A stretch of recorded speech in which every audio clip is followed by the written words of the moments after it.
You know, right now we came to church this morning. Everything, I believe, was calm. Everything was going well here in our area in the United States.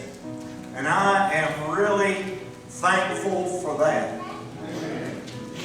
We know of all the stuff that's happening across the waters over there, Israel and Iran.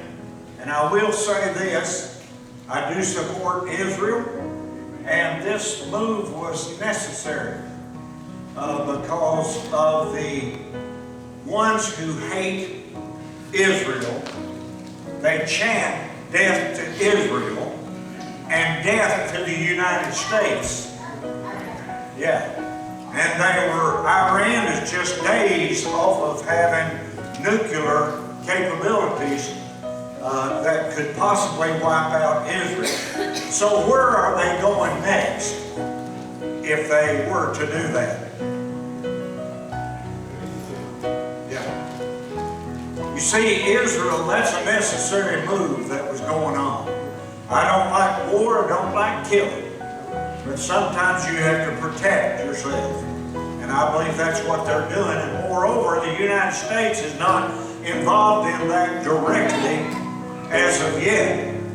And so we need to be much in prayer for Israel and for that victory over there. You see, we're not involved directly yet, but we will support them when it comes to that. You see, Mr. Putin has already said, too, that Israel is going to have to pay for their war crimes. This is not a war, not a crime. Maybe a war, but it's not a crime. It's self-protection. And they are fighting on behalf of not themselves, but us as well. Did you ever think about that? Because the Iranians hate us. And the rest of the world is not too happy about us either. So we need to pray. That's our part in this war. Okay? I don't want to open on a negative thought, okay? But this is war, and our part in this, because it is physical, it's happening over there, but this is also a spiritual thing that's happening across the world.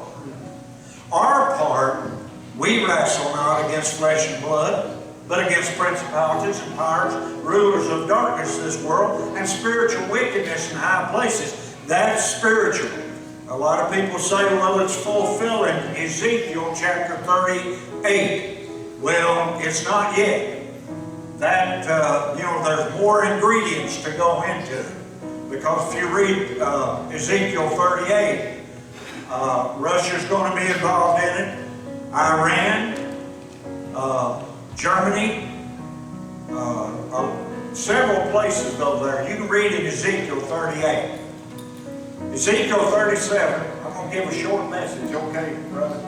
Ezekiel 37, we find of the reforming of the nation of Israel.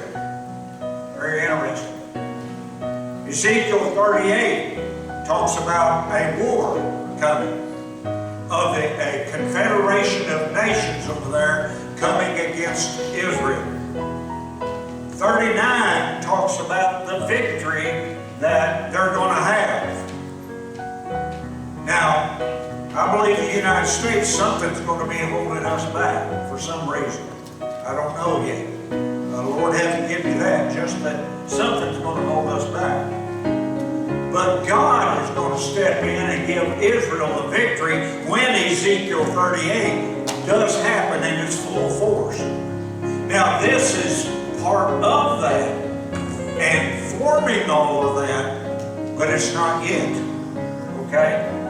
But it tells me that it's soon. So we need to be praying. And then Ezekiel chapter 40 talks about the millennial kingdom that Christ, when He returns, is going to be setting up. And guess who's supposed to rule and reign with Him during that time?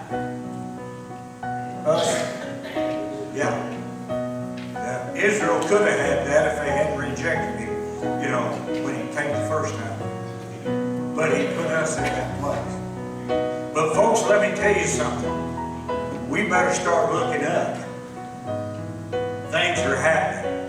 And we're seeing biblical prophecy coming together like pieces of a puzzle. Now, I didn't say that to get y'all down and out, because we're going to win.